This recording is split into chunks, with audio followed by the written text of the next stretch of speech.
आएगा जब हमारे लिए दिन 24 घंटा का ना होकर 30 घंटे का दिन हो जाएगा? और कौन सा ऐसा उल्का पिंड था जिसने इस दुनिया से डायनासोर का अंत ही कर डाला? आखिर वो कैसे अंत हो गया डायनासोर इस पृथ्वी से? देखिए, सौर मंडल में जो होता है ना, सूरज से सबसे नजदीकी जो तारा है वो तारा बुध है, इसे हम लोग मरकरी कहते हैं। उसके बाद शुक्र यानी वीनस है।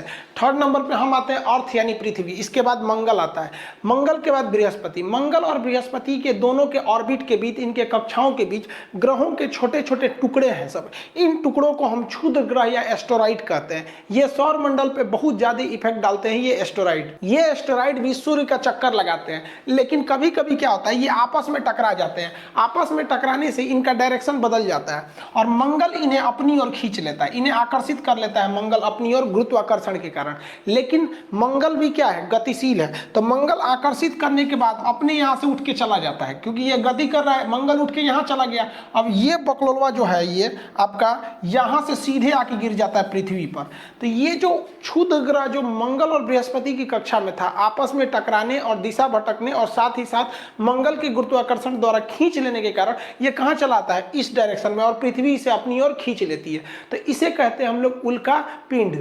अगर ये पृथ्वी पे गिर गया ना तो किसी को जान ले लेगा। और ये हमेशा गिरते रहते हैं, पर डे ये गिरते रहते हैं पृथ्वी पर। पता चला हमारे ऊपर ही गिर गया तो मर ही जाएगा आदमी, उतना भयानक दूर से गिरता है। तो इसके लिए हमारी रक्षा करने के लिए हमारे चारों ओर है वायुमंडल, एटमॉस्फियर है हमारे ऊपर। 640 किलोमीटर मोटी हवाओं की परत है। ये हमारे लिए एक सुरक्षा कवच का काम करता है। ये अगर नहीं रहता तो हम सब मर जाते हैं। जब कभी भी क्षुद्र ग्रह वायुमंडल में प्रवेश करता है तो इस पर हवाओं का फ्रिक्शन इतना ज्यादा लगता है, इतना ज्यादा, आप ऐसे ही अंदाजा लगाइए ना, खूब स्पीड ट्रेन चल रही है, उसमें से सर बाहर निकलिए, कितना हवाओं का दबाव लगेगा खूब स्पीड में। इसीलिए तो एरोप्लेन की खिड़की खुलती नहीं है, नहीं तो कोनो बाहर मुड़ी निकालेगा, फेंका जाएगा, इतना तेज घर्षण लगती है। बुलेट ट्रेन में से आप बाहर नहीं झांक सकते, इतनी स्पीड रहती है। और इन लोग की तो स्पीड हजारों किलोमीटर रहती है, जिस वजह से ये घर्षण होने लगता है और इसका टेम्परेचर हो जाता है 1500 से लेके 3000 डिग्री सेल्सियस, जिस कारण ये जलने लगते हैं। और ये जलते हुए टुकड़े को हम कहते हैं उल्का। ये जल के ऊपर ही खत्म हो जाते हैं। लेकिन किसकी कुछ ऐसे उल्का होते हैं जिनका साइज बड़ा होता है और पूरी तरह जले बिना ही ये पृथ्वी पर आके धमाक से गिर जाते हैं, जिन्हें हम उल्का पिंड कहते हैं। ये जब पृथ्वी के वायुमंडल में एंट्री करते हैं तो पूरी तरह से जलने लगते हैं। ये जहां गिरते हैं वहां भीषण तबाही लेके चले आते हैं। तो ये बहुत ज्यादा जरूरी है। अब जब कभी ये ज्यादा मात्रा में गिरने लगते हैं, बहुत सारे टुकड़े हैं सब बहुत ज्यादा एक साथ एकदम ग्रुप बाय ग्रुप जब ये गिरने लगते हैं तो इन्हें हम लोग कहते हैं लाइट शावर।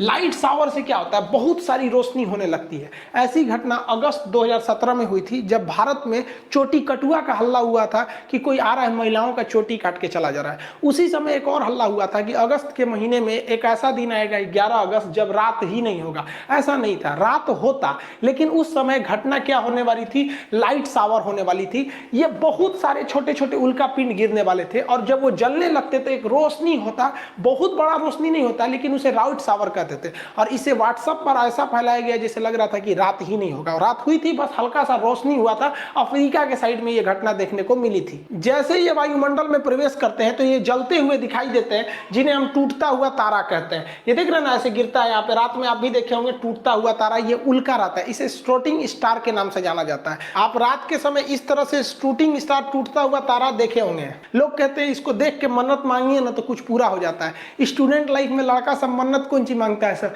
कि भगवान बड़ी दिन से पीछे पड़े होकर ये बेरी फंसा दीजिए। अरे लोल कहीं का ऐसा ऐसा मन्नत मांगता है सर। इस टूटल तारा थोड़ी है, ये तो क्षुद्र ग्रह है जो घर्षण से क्या हो रहा है, गिर रहा है।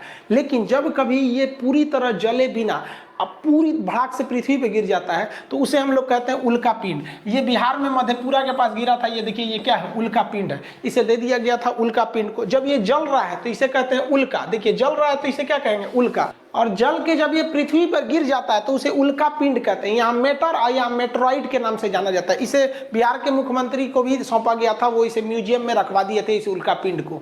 वर्तमान समय में जिस पृथ्वी पर हम रह रहे हैं उस पर कभी डायनासोरों का राज था। अगर वो नहीं मरते तो हमारे जीने के लायक पृथ्वी नहीं होती। तो आज पृथ्वी हमारे जीने के लायक है, इसी उल्का पिंड के कारण है। इसका नाम था इजिप्टा। ये बहुत ही दूर से आ रहा था। ये इजिप्टा मंगल और बृहस्पति की कक्षा में था और आपस में टकराने से इसका डायरेक्शन बदला, मंगल खींच के आगे चला गया और ये सीधे आके गिरा था पृथ्वी के ऊपर। आप यहाँ देखेंगे तो ये उल्का पिंड आ रहा है, यहाँ पे गिरेगा तो इसके कई टुकड़े इधर हवा में बिखरेंगे और पूरे पृथ्वी पर ये भूचाल ला के रख देगा ये उल्का पिंड। ऐसी ही घटना हुई थी जब डायनासोर खत्म हुए थे, ये हवा में पूरा फैल गया था। ये आज से लगभग 6 करोड़ साल पहले ये इजिप्टा नामक इतना बड़ा उल्का पिंड गिरा और इसने पूरे पृथ्वी का स्वरूप ही बदल दिया। ये वर्तमान मैक्सिको के पास गिरा था। जो मैक्सिको जो देख रहे हैं यहाँ पर, ये मैक्सिको की खाड़ी के पास वर्तमान समय में गिरा था और पूरी तरह से तबाही ला दिया था। यह जैसे ये पृथ्वी पर गिरा इतना बड़ा था कि ये जल के खत्म ही नहीं हुआ।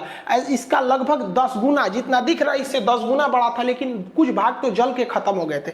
जैसे ये गिरा बहुत बड़ा धमाका हुआ। इतना बड़ा धमाका था कि यह धमाका लगभग 20 हाइड्रोजन बम के बराबर था। सोचिए, एटम बम नहीं, हाइड्रोजन बम के बराबर यह धमाका था। और इस धमाके के कारण पृथ्वी का जो ऊपरी परत था वो विस्फोट करके उड़ गया। अब आप बताइए, कोई बिल्डिंग उड़ती है तो उसके तो ईंट पत्थर पूरे स्टोन भी बिखर जाते हैं और इसके पत्थर वगैरह हवा में उड़ गए। और जब ये हवा में उड़े तो जब वापस आए तो वो इतनी स्पीड में आए, उसका टेम्परेचर इतना ज्यादा हो गया था कि जो उड़ने वाले डायनासोर थे उनको तो वो हवा में ही मार दिया। और यहाँ का टेम्परेचर हो गया 200 डिग्री सेल्सियस। और इस एरिया के जितने डायनासोर थे, यहाँ के एरिया के, वो सारे डायनासोर मारे गए। लेकिन ये तबाही का केवल एक ट्रेलर था, असली तबाही तो इसके बाद शुरू हुई। इतना भीषण धमाका के बाद लगभग 10 तीव्रता का पृथ्वी पर भूकंप आया दूसरे साइड में, और पृथ्वी के इतिहास में ये अब तक का सबसे भीषण भूकंप था। इतना भयानक भूकंप से पृथ्वी पर चहल पहल, जितनी भी बड़े बड़े जीव जंतु थे ये भूकंप के शिकार हुए और दब के मर गए। और आपको पता है, हम भूकंप चैप्टर भी पढ़ा दिए हैं। भूकंप जब समुद्र के पास आता है तो वो ले लेता है सुनामी का रूप, और ये समुद्र के पास ही आया हुआ था, मैक्सिको की खाड़ी में गिरा हुआ था, जिस वजह से यहाँ भीषण भूकंप के साथ साथ सुनामी भी आ गई। और सुनामी की लहरें जो आई पूरे समुद्र का पानी उठा के ले आके पटक दी और भीषण भूकंप आया। जितने डायनासोर थे सारे के सारे डायनासोर मारे गए और पृथ्वी के अंदर का जितने ज्वालामुखी थे वो विस्फोट करके उसमें से जहरीली गैसें निकलने लगी, रेडिएशन निकलने लगा, जिस वजह से जितने जीव जंतु थे उस वक्त के मारे गए थे। सारे के सारे जीव जंतु इन सारी घटनाओं का शिकार होकर मर गए। जो बच गए थे बड़े जीव जंतु वो भूखमरी से मच गए, क्योंकि पृथ्वी पर अब खाने के लिए कुछ बचा ही नहीं था। बचे तो केवल छोटे जीव जंतु जैसे चूहे वगैरह, जो कहीं छुप के बैठ सकते थे, थोड़ा बहुत खा के जी सकते थे। और उसके बाद धीरे धीरे मानव का आगे विकास हुआ। जब ये इजिप्टा नामक उल्का पिंड मैक्सिको की खाड़ी के पास टकराया था तो पृथ्वी के टेक्टोनिक प्लेट में बहुत ज्यादा हलचल हुई थी और अफ्रीका के पूर्वी भाग में एक पर्वत का निर्माण हो गया, ऐसे टकराने की वजह से, झटका की वजह से। जैसे आपका घर, एक घर दूसरे घर पे गिरेगा तो कहीं से एक तो दीवार निकल जाएगा, कहीं से कुछ हो जाएगा, वैसे यहाँ पर एक बहुत बड़ा पर्वत का निर्माण हो गया, जिसकी मैं अभी इसी के एरिया पे आपका किलिमंजारो है और ये रिफ्ट वैली है। अब इस पर्वत के निर्माण ने पृथ्वी की सामूहिक संरचना को बदल दिया, क्योंकि पृथ्वी जो घूमती है वो पश्चिम से पूरब डायरेक्शन में घूमती है। ये पश्चिम से पूरब डायरेक्शन में घूमती है, जिस वजह से बारिश लाने वाली ज्यादातर हवाएं जो हैं वो आपके इधर डायरेक्शन से आ रही थी यहाँ पर। और ये पर्वत जो थी बारिश लाने वाली हवाओं को रोक दिया, जिस वजह से मानसून नहीं आ पाया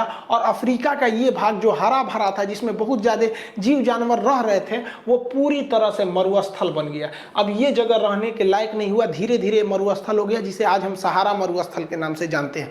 और यहाँ बंदरों की बहुत ज्यादा प्रजाति थी। अब वो बंदरों को खाने के लिए जगह नहीं था, तो वो बंदर अब जमीन पर उतरने लगे और इधर उधर जाके तलाशने लगे खाने पीने की। ज्यादातर खाने की चीजें जो थी वो कुछ नदियों के किनारे मिल रही थी। यहाँ की सबसे फेमस नदी थी नील नदी, उसी के अगल बगल में बंदरों की प्रजाति थी। लेकिन बंदर कभी सीधे नहीं खड़े हो पा रहे थे, क्योंकि उनका गर्दन जो था वो एकदम साइड में था। देखिए, जिस जानवर का गर्दन एकदम साइड में रहेगा ना, वो जल्दी सीधा खड़ा नहीं हो पाएगा। जैसे यहाँ देखिए, गाय का गर्दन, ये गर्दन है, यहीं पे सर शुरू हो गया है। गर्दन और सर एक सपाट रहेगा ना तो सीधा नहीं खड़ा हो पाएगा, क्योंकि स्पाइनल कॉर्ड को खोपड़ी के बीच से जाना है। कुत्ता का देखिए, गर्दन और सर एक साथ में है। पहले मानव का भी एक ही साथ था। यहाँ देखिए, धीरे धीरे मानव का गर्दन धंसने लगा, और जब ये मानव का गर्दन धंसने लगा तो ये मानव सीधा खड़ा होने लगा, क्योंकि गर्दन हमारे बीच में होना चाहिए, तभी सीधा खड़ा हो सकता है। अगर गर्दन साइड में रहेगा ना तो हम सीधा नहीं खड़ा हो पाएंगे, और जिनका गर्दन बीच में रहता है वही सीधे खड़े हो पाते हैं। इसीलिए हम लोग को तकिया लगाने की जरूरत पड़ती है। तो मानव धीरे धीरे खड़ा होना चालू हो